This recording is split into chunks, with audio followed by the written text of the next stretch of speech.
Welcome back to another episode of Coffee and Chel. It is Friday, brand new event day, as we say goodbye to, in my opinion, one of the best events that we've got in, I don't want to say all of Hockey Ultimate Team, because we've had upgradable events in the past, but when you take in the context of how HUT works with the line combinations and the salary cap, this is one that just fit like a glove. Love the Beast Mode event. There's a couple things I want to talk about for anyone that's listening and able to actually play the game this afternoon before the new event comes out.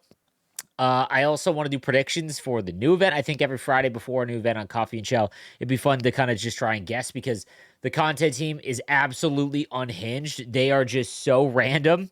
Not in a bad way. It's just we have no idea to predict. No creator, no game changer has any idea.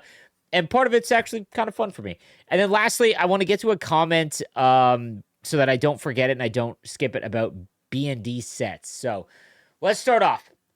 Number one with predictions for the event. Let's start with that. Predictions for the event. This is the last event of season 1. There's a lot of speculation as to what happens with season 2 and line combos and all of that. Here's what I anticipate. We have seen a ramp up of line combinations that allow us to get to essentially 99 skating and 99 shooting and all of that and crazy abilities. I would anticipate this event goes one step further. Like, I would anticipate we get +9 combos. Not just like they're +9 when you get it, when you get 3 cards. It's going to be like a combination still. But I would anticipate that. And the reason for it is because when season 2 comes out, I think we'll get like 10 overall. I'm just talking about overall specifically. 10 overall combos. And then kind of looking exactly like launch. And then it kind of resets from there. That's my anticipation. I have no idea, though. Very curious to see how it plays out. But that being said, I know the next gen event is still one of the most anticipated events every year because it allows them to get the cards and players that don't have headshots. It allows them to get into a game with a cool card. So Demidov and Zeev Buium would be the perfect examples this year. I know I'm forgetting a couple as well, but those would be the big ones. Like, the fans that are like, I want to use Demidov, but I don't want to have a card where it looks like John Cena, right? So that would be my guess that next gen's coming up soon. I think that would be the perfect event for season 2 to kick off with. And the reason for that is I think this event, while it's going to be crazy for 2 weeks, it's going to be so hyper focused on like everything's 99 and then it'll hard reset. And I don't want that to happen with the next gen event. I want longevity with the next gen cards. I just think that would go a long way. Like, we might get a cool Matthew Schaefer card or Misa, for example, or maybe Dickinson for the Sharks. I know the Sharks had like half the event last year. I think Dickinson, they would do Dickinson. I'm not sure. But I don't think it's an next gen event. I want to, part of me, because I like I said, I want it to be the first event of season 2, but I think it'll be something crazy and kind of one-off where everything can kind of get to 99, and it's an attempt for them to get us to chase everything, dump our entire collections, because then when season 2 kicks over, you know, it's back to back to the start, right? So also want to talk about the B&D set. So someone makes a comment in my video, and if I get to it, I great. If I don't, I apologize. But if you were, I'm trying to find it right now, and I can't. So basically, what they said was they stumbled upon something with the B&D sets, you know, for the 30 collectibles, right? We've been talking about how the face-off event and the Beast Mode event has some interesting 85 overall cards that work towards line combos. Obviously, we know that line combos are evolving. Either we're always getting more, and in season 2, we're getting reset, so there will be more. He said, what if you just, this has been a thing that we've done with certain packs for years now, and that's dashboarding. Anytime you have a choice pack, guys, you can dashboard. So if you don't know what that means on PlayStation, you hit the PlayStation button, close out the game, relaunch it while you're in the pack screen making your choice. It'll throw the pack back into the store, like, or into your packs, but the contents will stay the same. And the reason why that's important, and I completely forgot about it, is because if you get 2 choices that are not advantageous to you right now, just hold on to the pack. I didn't even think of that. It makes 85 overalls. I was so busy just wrapped up chasing one or a couple specific cards. I completely didn't even think about dashboarding anymore because, you know, we used to dashboard with fantasy choice packs and things like that, right? 100% the way to go. Because again, like I said, if you open up a pack now and you've got a card that just doesn't have anything, you get a good you can just hold on to it until you do, right? And it might not ever you might never see a card where it's like super, overpowered, because I don't think there'll be like event items like for season 1 or season 2. So like I don't think there'll be a face off where it'll require a face off card, right? Like I don't think we'll see that in the new line combos. But if a card fits like a glove, you could just save the pack and whatever. You just dashboard, hold on to it until, it's a little bit better. If it's not going to add to your team, B&D cards you can't do anything with. So, that's something that you definitely want to, take advantage of. So 100% agree there. And all right, let's get into some of the questions and comments from today as we get into our Friday episode. All right, Dallas up at the top says, I got pumped about Star of the Month. Then I saw what it takes to make Eichel. I was like, not happening. I'm a father of 4 with a full-time career. Just have to play within your means, like the videos. 15 likes on this. Star of the Month and other cards and things like it, those are the new chase cards. So it is the new power. Like imagine back at NHL 24 or 25, okay? And if you were just a normal person, like I don't even mean a player, I mean like literally a normal person, you weren't getting X Factor Connor McDavid. You weren't going to be able to upgrade your power up icons or even acquire one unless you spend months doing it, right? There is no chase cards now. We have these hyper-focused chase cards now that last very, very little time in length. And while they are technically cheaper from a sense of like some of the power up icons, like McDavid's X Factor was like 3 million coins, right? So it technically is cheaper. But yeah, if you're not preparing, this is why I do Market Monday, because I want to have a little bit of an understanding of how the market reacts. And I think that, you can just like learn some basics, because the content team, what they're doing to make things random is they're including random overalls. So for example, the captain cards have been 86 overall for team of the week. In past years, it'd be like trade in those cards to get a slightly higher card. And that wasn't the case. And it was just keep your 83s. And it's not a dirty play by them. It's just different, right? Like, so now if you just what's crazy is if you just did, I've talked about this a little bit. I want to do a video series, maybe starting next year, where I literally just do the team of the week objectives every week and take my 83 overall card and my team of the week card. And the only thing I can spend coins on is buying team of the week cards. I have a feeling that if you did that with line combinations and how Star of the Month worked, that you might actually end up with a pretty good team, right? Like, but when it comes to, having a full-time job and things like that, unless you spend money, man, you're really not going to be able to take advantage at the time. The only way to do that is if you just simply don't ever sell or trade in anything. And that makes the game really boring, in my opinion. Really boring, because you're just accruing assets. But if you're an online player, you're falling behind. Like, the better player will almost always win. I would say 80% of the time, which is quite a bit. Your team being good alleviates, like, I'll put it like this.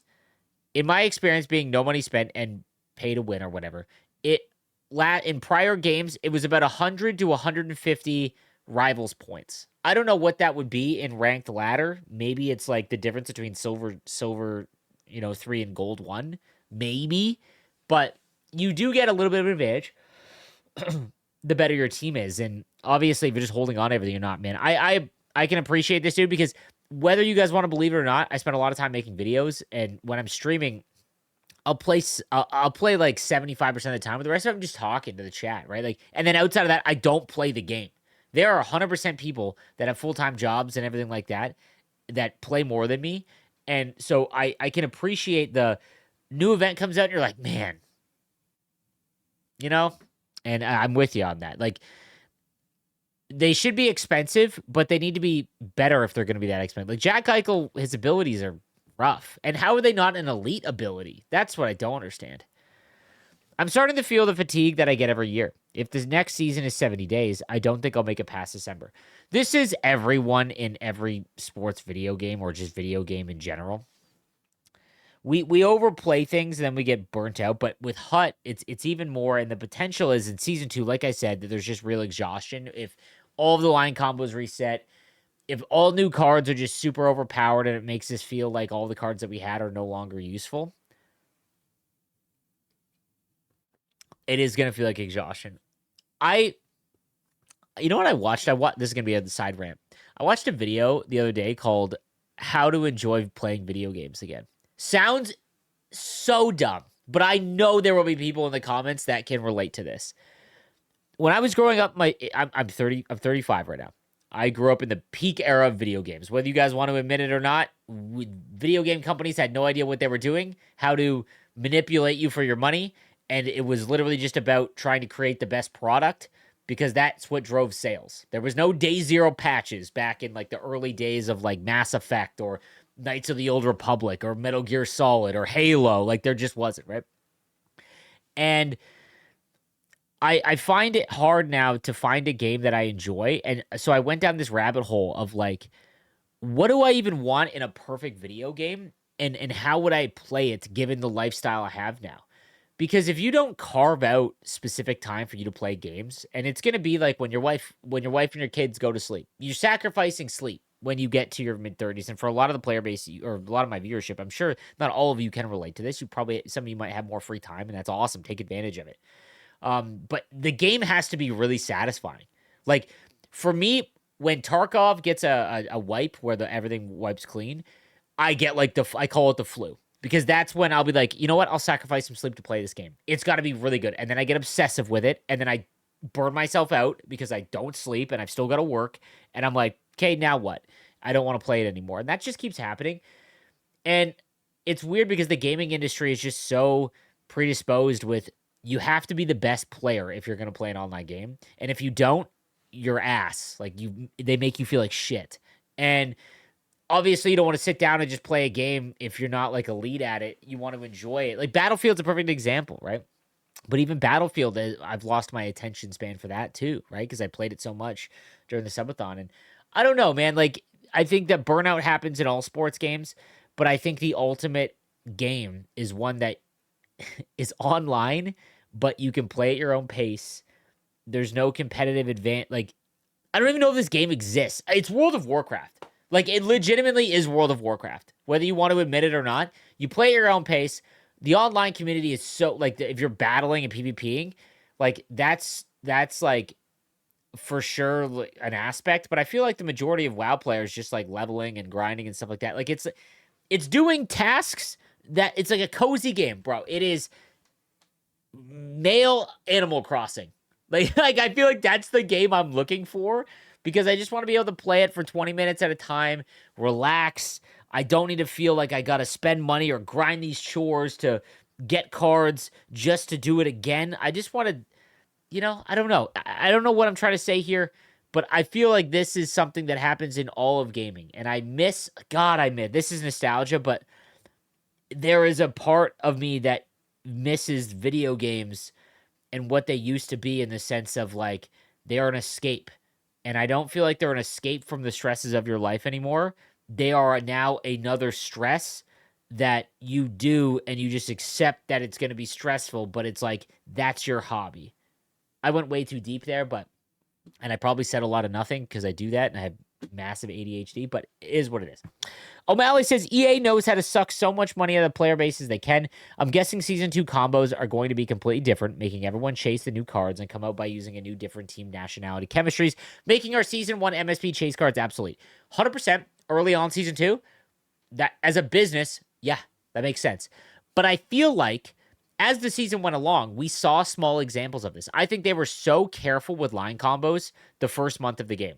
Like how I think we got those random European ones that no one could access, but we had like the 2 ducks and a fin for like a month, right? Or the Czechia Sweden Avalanche line that was like a month of the game, and then in the last like a month we've gotten what 30, and I'm just talking about the overalls. So what I think will happen is I think they will break down the list to like 10. Everyone's gonna be upset, and then like we're just gonna get every Tuesday or Thursday, we're going to get a lot of line combos or a couple. And I think it'll speed things up. And we saw examples of old MSPs becoming immediately irrelevant again after the event. Like Clayton Keller's a perfect example. It only lasted for like a couple days or a week, right? But that Clayton Keller card was like the key piece, right? It could be the same thing with what's a good event right now? Rantanen's an example, I guess. Rantanen is super popular with the beast mode stuff. Like the line combo system saves old MSPs. I don't think that's discussed enough. It saves the old MSPs from becoming obsolete like they used to. Last year, the Pasternak check my game card, see ya after he's replaced. He's traded in for a new set. That's it, right? Now, if they come up with a Czechia or a Boston thing that's multiple, he's right back in your lineup +6 overall and you're humming, right? So I don't think that's a bad thing. I think early on it is going to be very money driven where you are going to feel like you need to chase specific things for sure. Nate Nash just wanted to share this, been doing, yes. So this is Nash. You were the one that came up with or you reminded me of the BND thing. Oh wait, no, you're not. Sorry. Wanted to share what I've been doing. My apologies. Want to share what I've been doing because it's helped me have the most fun in Hut in a long time. Every Sunday, I change my lineup. Sometimes it's one player, a line, a D pair. I constantly rotate my bench players into the lineup. Had Sagan since launch. Hasn't been on my team for weeks. Just paired him with Solani and Celebrini. Line's been dominant. Or dynamite. This has been the best Hut for that reason. I highly recommend. Dude, I love this. God, I wish I could get myself out of the no, gotta have the best team so when I play online, I can't blame it on my team, you know? That's fun, man. I love that. You're playing franchise mode in Hut, kind of. I love that, dude. Just an advice for everyone out there. Team of the Week, Edvinsson, the 82 overall, and Lundqvist get a +5 and all other Team of the Week boosts. Super great bottom D pair I personally had for free. Yeah, I think that knowing how Team of the Week and Star of the Month works now, save all your Team of the Week cards. I mean, chase Larkin or chase Tage Thompson when the card is a banger. Now, God forbid they just change it completely again, but that's the new thing. I think that's the new thing. You just save all your Team of the Week cards you get throughout the week, like the 83s that you get. If you saved, I would love to do the math, but you could get 2 free 83 overall cards every week. I guess some were 82. So for a month you could. That's 8. You need 16 to make Eichel. You're almost there. You're almost... I really think that Team of the Week team idea is so dumb, but kind of funny. But the line combos, I want to speak about this as well. Every Saturday now, I'm going to do a line combo video where I go over the most popular line combos, but then give you some cheaper options. I've talked about this. It sucks because I know it'll impact the market, but I just want to have a discussion about the fun line combos. The expensive cards are going to be expensive. There isn't really any super hidden top tier line combos. They get figured out, and then it impacts the market so that they're max price. So I want to try every Saturday to do some line combo videos because I think it's a really fun idea. I thought you said cornhole washers. You were talking about a bidet made for a very confusing story. Top tier comment. No, the game cornhole washer. Oh my God. Yo, well done. I'm not too worried about the line combos changing because it is going to be pretty hard for them to drop any line combos that our current cards absolutely can't fit. Great point. There has been so many cards released, and we're not trading in our master set player items. Everything that we've used to trade in is 79 or below 85, if you think about it. So master set player items haven't been if you made master set items throughout this event or throughout the year so far, you have them all still. So I agree with this. I'm trying to think of a team where you just wouldn't have anything. The Wild would be one, but I guess you could have Boldy. But that would be an example. So I bet you there's going to be a lot of Minnesota Wild. They would have to eliminate combos for some of the biggest players, which would lead to a lot of people not playing because of a big part of HUD is playing with their favorite players and current former superstars. I'm disappointed because it's almost a foregone conclusion. The next event is going to be a traditional super expensive event that the majority of free-to-play players just can't participate in due to the prices. I don't agree with the last event. The last event is going to be same thing where it just operates like a normal event, but they're going to have insane line combinations that everyone's going to feel like they can't miss out on, but it'll probably reset in only the last 2 weeks. Anyone noticing goalies with sponge letting in so many squeakers? They hit them and they go up in the air or they'll save it and it trickles through. I actually haven't noticed, but now I'm going to pay attention. I love the way they did Star of the Month. I get to keep Larkin, Tage, Pettersson, and Boldy. Personally, I didn't discuss this. I agree with that. I love that. I am not upset that it didn't work like it did in the past. I'm not. I got, and I've now accepted that if someone asks me how is this going to work, I'm going to other content creators, if they want to be like, I think this is how it's going to work, I'm going to be like, I have no idea. No one has any idea how stuff is going to work. And being able to keep Tage and Larkin, even Pedersen, is like having extra MSPs. Like, I don't want to trade it. Larkin and Tage, in my opinion, are better than Eichel anyways. Eichel should have gotten an elite ability. I don't know how he didn't get quick release or something. Like, that one's crazy. If you're going to make a card stupid expensive, like, make it the decision tough, you know? Expect the unexpected while they give us the 20th Eichel card this season. Also, am I the only one still hitting post 15 times a game in Hut Chase? I think the post thing was an accuracy issue. I think it was low attributes because I don't notice it nearly as much. Early on, everyone has lower shooting attributes. And, bro, every shot was off the bar. Like an absolute meme. I'm still not, but maybe your team isn't like super high powered. I don't know, but I don't notice it nearly as much. In terms of the 20th Eichel card this season, so the old content team used to be like, okay, this player just got one. We're not giving this player another card. And while that's good for like events where you're just putting random players in, when it comes to stuff where players should get multiple cards, like Eichel was the best player this month. I don't have a problem with that. Give him 5 cards if he earned it. Like, you know what I mean? Like, Primetime, Primetime, I think the early editions of Primetime cards, if they would get like multiple a month, where like if they had back-to-back hat tricks, they were getting an 86, and the next day they were getting an 87, right? But then it ended up being like they could only go up +2 a month, and there was this whole other convoluted thing behind it. So, you know, the one thing, I think one of the things that I haven't heard many people mention as a positive of this event is that it allows us to be more flexible with the salary cap. These beast mode cards have a salary range of 1 to 7 million, essentially. And while maybe you can't find room for a 7 million coin card or dollar card, you can make room at 4 million instead. 100%. Another great reason why this event is perfect for how Hut works in NHL 26. Absolutely agree. And like I mentioned in a prior video, I don't know if they made every event like this, it would just be fatigue and kind of boring and it would end up ruining it. But God, I hope that there's more events like this. Like, it's so good for everyone. If you are a whale and you wanted to spend and make every MSP, I don't know about you guys, but I found it really cheap to make the 15 tokens for. Now, I spent 200K, so it's not, I'm sure. It felt easier than trying to get everything up front for a master set player item, though. It did. Let me know. I'm not making anything of this event. I'm saving everything for season 2. Awesome.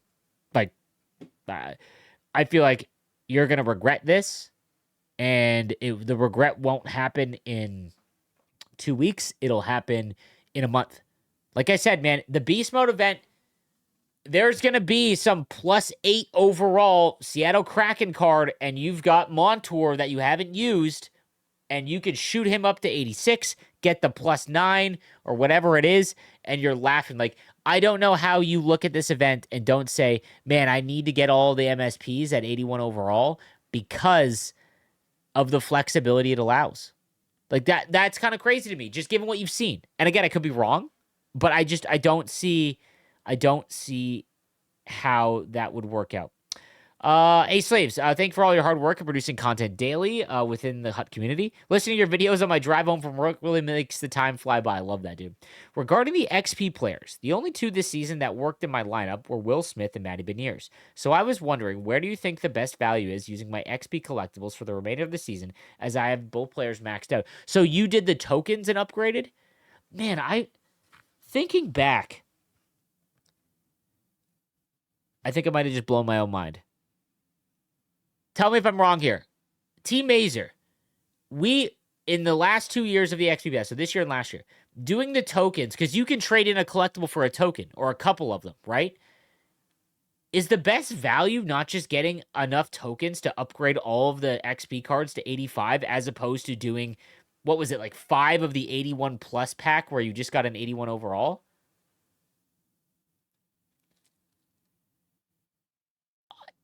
The XP cards are literally just the beast mode cards. Like, if they come out, I think next XP path, I'm going to look at that and really weigh the pros and cons of getting a random 82 overall card or guaranteeing having enough tokens to power up and down multiple XP cards.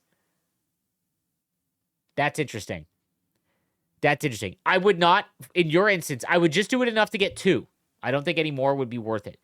In terms of XP collectibles, the only one that was decent was the 81 plus one. All the other ones were like, although, man, maybe the 79s? I don't remember the sets, but the 79, given how expensive 79s are, that might be the play. If you can make a bunch of the 79 ones, that might be the play. I skipped NHL 26 this year, but I still watch your videos to see what this year is like, and if it's different, better than last. I can say as a 37-year-old father, now that I'm playing Hut, I now can spend playing with my daughter. Love NHL, though, and you were always a man. Bro, I love this as a dad. For anyone that is not a non-parent, like, this isn't a bad thing either. Your free time, the last piece of your free time, whether you get married, you own a home, you find your career for life, the last thing that will happen in terms of your free time is when you have a child. That's it. Like, the only way to acquire more time once you have a child is either you wake up earlier or you go to bed later. That is it. There is no and it's not a bad thing. It's not a bad thing. And I feel like a lot of people that are addicted to video games struggle with this, but then once they have a kid, that's what breaks their addiction in video games. I do. Because 100% you're right, man. Like, I'm glad. Matt, I talked about this a lot, that I feel like a lot of people watch video game content now and content creators simply because they don't have time to play the game. So they're vicariously playing the game through content creators like myself. And I do this all the time. I don't have time to play Tarkov. I talk about Tarkov all the time. I watch Pestily. When I'm editing videos or whatever, I just watch Pestily play Tarkov. And I don't know why. Like, it is such a weird phenomenon. It's because, like, dude, like, how can you watch people play video games? But it's like, I don't have time to become good at the game. Like, you know what I mean? Let me just watch someone good at it. It's like new TV shows. I mean, anyways. But I'm super happy to hear that you spend time with your daughter and playing NHL. Guys, selfishly, I would love NHL to be the best and you guys all be addicted and you play the game so that you watch my content and stuff like that. But I'm far more happy with trying to get the message out there that when you want to just rip your chair apart because of an online game of Hut or maybe the CPU, whatever it is, you've lost a lot of your collection and you don't feel like grinding anymore, God, go play something else. Go do anything else because it is just a far healthier way to live. The video game industry now is just not what it was, and it's been engineered to just keep you in your chair, and that's tough, especially for if you're like 25 and under. I feel bad for you guys because you don't remember what it was like probably to play a video game and then be like, you know what, I'm bored, I'm gonna go outside. And I'm not talking about go touch grass. I mean, like, I'm bored, I'm gonna go do literally anything else. Whereas now, even when you want to get off skill-based matchmaking, you end on an L. I'm not ending on an L. I'm getting right back in. I'm gonna beat this next player, and then you win, and it's like I gotta keep winning because I need more rewards. Like, it's just an endless cycle, and I feel like a lot of kids that are like under 25 probably don't know what that's like, or your vague memories of it. So, anyways, a lot of yapping today. That happens, but today we're gonna get a brand new event. And I'm very curious to see how it plays out. One last thing, because, again, I just completely forget what I'm talking about half the time.